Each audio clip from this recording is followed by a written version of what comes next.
여러분 안녕하십니까? 광주 MBC 뉴스투데이입니다. 먼저 오늘의 주요 뉴스입니다. 다음 달부터 어린이집 보육 대란이 현실화될 가능성이 높은 가운데 광주 지역 어린이집 원장들이 연좌 농성에 들어갔습니다. 최근 재개발, 재건축 사업을 해결해 뜨면서 사업 추진에서 비리가 불거지고 있습니다. 건설업체까지 과열 경쟁에 뛰어들며 지역 시장이 혼탁해지고 있습니다. 올해 광주시의 공직자 청렴도가 상승하며 상중위권으로 올라서게 됐지만 전라남도는 지난해에 이어 올해도 순위가 떨어졌습니다. 내년 상반기 국립아시아문화전당에 유네스코 세계기록유산센터가 들어섭니다. 어린이집 누리과정 예산 문제가 해결의 실마리를 찾지 못하고 있습니다. 광주 지역 어린이집 원장들이 시의회를 찾아가 예산 편성을 촉구하며 농성을 벌였습니다. 한신구 기자입니다. 아이들을 돌봐야 할 시간에 어린이집 원장들이 광주시 의회 맨바닥에 모여 앉았습니다. 양손에는 누리과정 예산을 편성하라는 팻말을 들고 일제히 목소리를 높였습니다. 누리예산 집행하라! 집행하라! 집행하라! 교육감은 합성하라! 내년 광주시 교육청 예산에 어린이집 누리과정 지원금이 편성되지 않자 원장들이 직접 연좌 농성에 나선 것입니다. 시교육청은 만 3살에서 5살인 아이들이 다니는 어린이집 보육 예산은 대통령과 정부가 책임을 져야 한다며 누리과정 예산을 한 푼도 반영하지 않아 집단 반발을 불렀습니다. 원장들은 정부와 교육청이 모두 다 무책임하다며 더 늦기 전에 대책을 마련하라고 촉구했습니다. 학부모와 또 좋은 누리 담당하는 교사들이 왜 불안해해야 되는지 그 이유를 시교육청에 묻고 싶고 정부에 묻고 싶습니다. 하지만 내년 정부 예산이 확정된 데다 광주시의회와 교육청도 예산 편성이 어렵다는 입장이어서 어린이집 보육 대란이 현실로 다가오고 있습니다. MBC 뉴스 한신구입니다. 누리과정 문제로 진짜 애가 타는 건 보육 부담이 늘게 될 학부모들일 겁니다. 그런데 어린이집과 달리 유치원 누리과정 예산은 이미 편성돼 있어 유치원을 보내느냐 어린이집을 보내느냐에 따라 학부모들의 희위가 엇갈리게 됐습니다. 이계상 기자입니다. 내년에 5살 아이를 유치원에 보내는 학부모는 한 달에 29만 원씩의 보육비를 지원받습니다. 유치원 누리과정 예산이 편성됨에 따라 올해처럼 유치원 비용 보전이 가능해졌기 때문입니다. 방과 후 프로그램 사업비도 예산에 반영돼 아이를 부담 없이 종일반에 맡길 수도 있습니다. 지원을 해준 부분을 감소하면서 제가 또 조금 돈을 적게 벌더라도 아이를 조금 돌아볼 수 있는 그런 여유가 더 생기지 않을까요? 반면 어린이집에 아이를 맡기는 학부모들은 부담이 커졌습니다. 내년 정부 예산에서 어린이집 누리과정 사업비가 빠졌고 광주시 교육청도 관련 예산을 전혀 편성하지 않았기 때문입니다. 해법을 찾기 힘든 상황에서 학부모들은 어린이집에 아이를 맡긴다는 이유로 한 달에 30만 원 가까이를 부담하게 됐습니다. 추첨하면 떨어지는 경우도 있잖아요. 그래서 그렇게 되면 또 어린이집으로 보내야 되는데 어린이집에서는 지금 지원이 되니 안 되니 말들이 너무 많잖아요. 당장 다음 달부터 어린이집에서 보육 대란이 현실화될 가능성이 높지만 시교육청은 빠듯한 지방 교육 재정 탓에 어린이집 보육료 지원은 불가능하다는 입장입니다. 우리 정식 성적비를 빼면은 우리 그 남은액에서 58%를 차지해버립니다. 누리과정이. 그러면 우리 진짜 아무것도 못 해버립니다. 사업을. 어린이집 누리과정 지원의 책임을 정부와 교육청이 서로 미루고 떠넘기게 하면서 학부모와 어린이집들은 내년에도 소갈이를 할 수밖에 없게 됐습니다. MBC 뉴스 이계상입니다. 이런 가운데 광주시의회 교육위원회는 시교육청이 제출한 유치원의 누리과정 예산 598억 원을 전액 삭감했습니다. 이로써 내년 광주 지역의 누리과정 예산은 한 푼도 편성되지 않게 됐습니다. 광주시의회는 오는 14일 예결위원회를 열어 누리과정 예산안 등을 심의할 예정입니다. 고열과 발진 등 감기 증상과 유사한 성홍열이 광주 지역 영유아 사이에서 유행하고 있어 어린이집 등 집단시설 위생관리에 각별한 주의가 필요합니다. 광주시 보건환경연구원은 지난 8월과 9월 10여 명 수준이었던 성홍열 환자가 최근 들어 3.5배 늘어나 45명까지 증가했다고 밝혔습니다. 성홍열은 주로 3살에서 10살 어린이에게 기침 등 호흡기를 통해 감염되며 전파력이 강해 발병 확인 즉시 24시간 격리 치료를 받아야 합니다. 오늘 나오실 때 우산 챙기셔야겠습니다. 새벽부터 광주 전남에는 겨울비가 내리고 있는데요. 앞으로 광주 전남에 5에서 30mm의 비가 오다가 밤에 대부분 그칠 것으로 보입니다. 비 소식이 잦으면서 교통사고가 많이 발생하고 있는데요. 도로 위에 얇게 얼음이 어는 현상을 블랙 아이스라고 합니다. 특히 새벽 시간대는 잘 보이지 않기 때문에 안전 운전하셔야겠습니다. 현재 기온입니다. 장성 담양 8도, 광주 11도로 밤사이 기온이 크게 떨어지지 못했는데요. 낮에는 평년을 2, 3도가량 웃돌 것으로 보입니다. 무안시 2도, 목포 영암 13도, 그 밖에 기온 살펴보면 곡성 11도, 구례시 2도가 예상됩니다. 날씨였습니다. 광주에서 재개발, 재건축 사업이 활기를 띠면서 각종 잡음이 끊이질 않고 있는데요. 이 재개발과 재건축, 도시정비 사업은 공공성이 강해 사업 추진 과정의 비리는 해당 지역 주민은 물론 사회적 피해로 이어진다는 점에서 심각성이 있습니다. 송정근 기자입니다. 내년 봄 입주를 앞두고 있는 광주 유니버시아드 선수촌 아파트입니다. 지난달 재건축조합 조합장과 임원 10명이 조합원 임시총회를 통해 해임됐습니다. 조합원 추가 부담금 문제를 놓고 갈등이 빚어진 데에 따른 것인데 해임된 조합장과 비상대책위원회 간의 법적 다툼이 진행되고 있습니다. 쓰인지도 안 좋고 일단은 사실라는 분들이 뭐 복잡한 줄 알고 조합 물건 안 살려 그러잖아 지금. 광주 재개발 대상지 가운데 규모가 두 번째로 큰 광산구 신가동 재개발구역에서도 비리 의혹이 불거져 경찰 수사가 진행 중입니다. 조합 측이 사업을 진행할 정비업체와 이중계약을 체결하면서 결과적으로 조합원들이 10수억 원의 부담을 더 떠안게 됐다는 것입니다. 일정 회사에 대해서 계약을 두 번 해갖고 그 조합 측에다 손해를 끼쳤다 그런 내용이야. 이제 인정되고 우리가 비밀로 해갖고 통치했어요. 광주 지역 최대 규모의 광촌동 재개발 사업도 최근 시공사 선정까지 마쳤지만 일부 주민들은 아예 사업 자체를 무효화해달라는 취지의 행정소송을 제기해놓은 상태입니다. 지금 진행되는 과정을 보면 굉장히 우려스러울 정도로 어느 개인의 영달이나 이익을 위해서 추구되는 것이 아닌가 하는 의심이 되고요. 비상대책위원회 없는 조합이 없고 한두 명은 경찰서를 다녀와야 사업이 끝난다는 재개발과 재건축 사업. 재개발 재건축 업계의 잘못된 관행 속에 M1 서민들의 피해가 우려되고 있습니다. MBC 뉴스 송정근입니다. 재개발과 재건축 조합 안팎의 비리는 어제 오늘 일이 아닙니다. 최근에는 주택 경기 회복에 대한 기대감 속에 건설업체들까지 치열한 수주 경쟁에 나서면서 시장을 더욱 혼탁하게 하고 있습니다. 조현성 기자입니다. 지난 여름 광주 염주주공 재건축 사업의 시공사 선정을 앞두고 주민에게 돈 봉투가 뿌려졌다는 의혹이 제기됐습니다. 경찰 수사 결과 사실로 확인됐습니다. 재건축 아파트 사업 홍보를 전문으로 하는 컨설팅 업체 직원이 모 건설사가 시공사로 선정될 수 있도록 도와달라며 100만 원이 든 돈 봉투를 뿌린 것입니다. 거기 누구든지 못하게 돼 있어요. 도심이 주거환경정비법에도 해갖고 기소 의견을 송치했어요.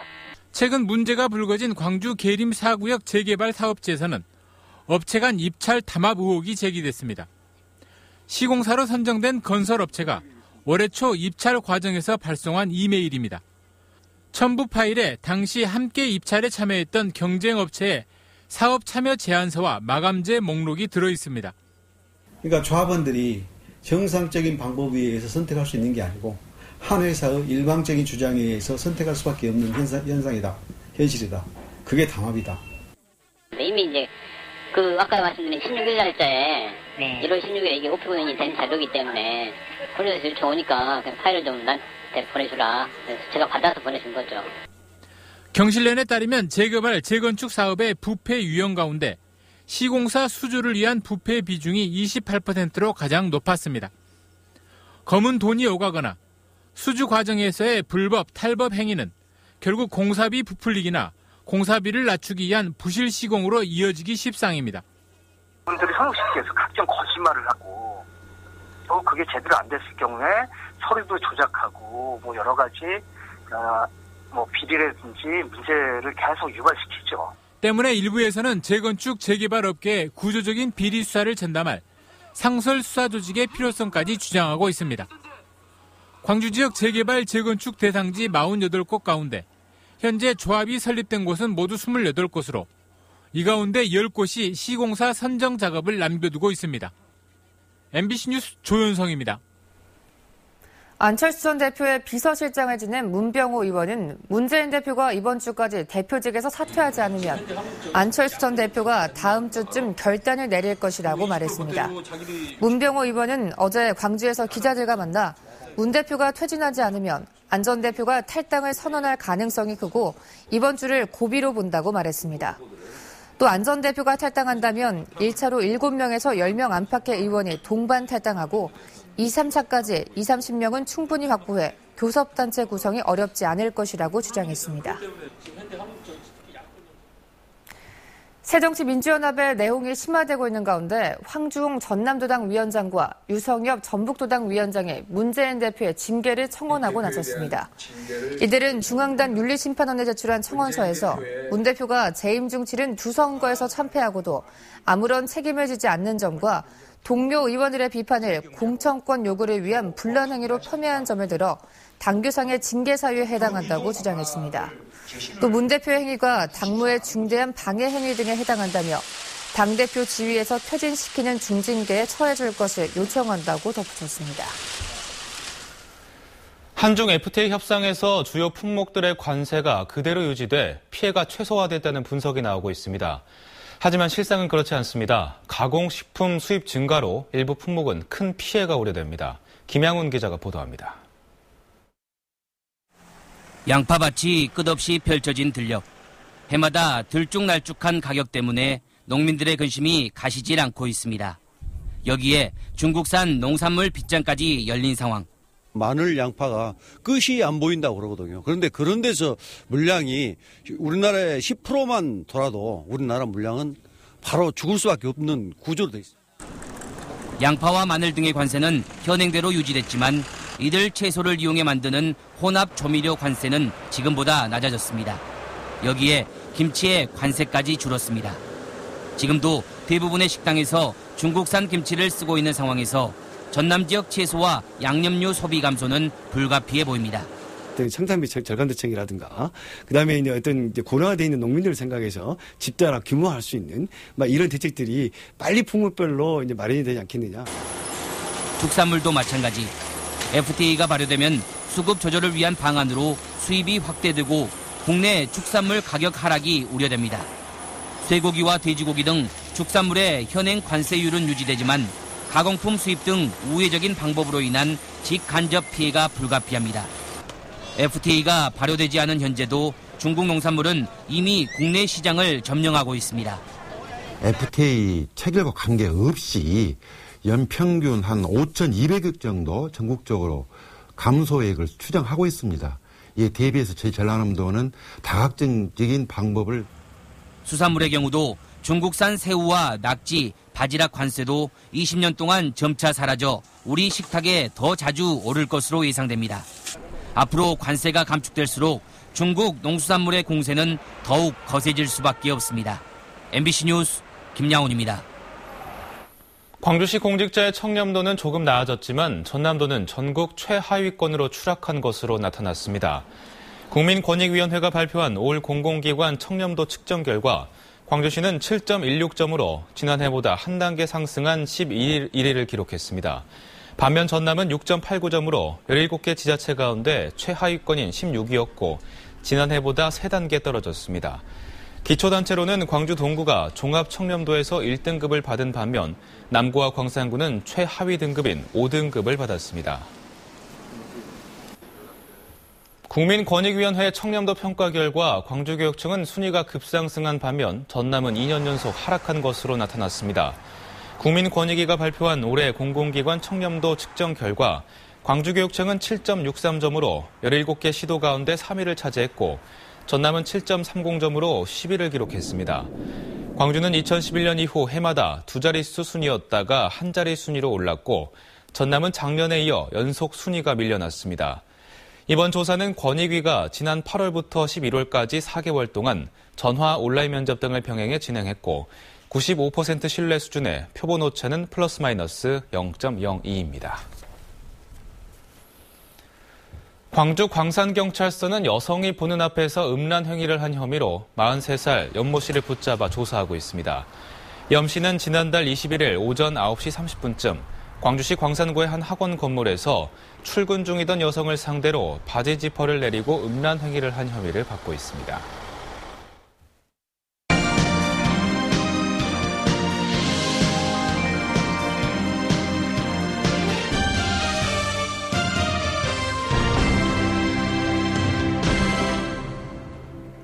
지난 9월 사상 최악의 적조 피해를 입은 완도 전복 양식장에 복구비가 지원될 전망입니다. 보험에 가입하지 않아 양식장의 보상 범위는 불분명하지만 전략 산업을 지켜야 한다는 겁니다. 양현승 기자입니다. 지난 9월 5일부터 적조 경보가 내려졌던 완도 소환도 해역입니다. 전복 양식 시설을 들어올려 보니 나뒹구는 전복 투성입니다. 적조 현상이 일어나가지고 전복이 무지하게 많이 죽었습니다. 지금 현재 어민들은 살아갈 길이 막막한 실정입니다. 전복은 적조에 죽지 않는다는 학계 보고서에 따라 적조 피해로 그동안 인정되지 않았지만 수산과학원 연구 결과 적조가 폐사의 원인 중 하나로 확인됐습니다. 산란기를 거쳐 약해진 전복이 적조 시기 산소 부족으로 폐사가 더 심각해졌다는 겁니다.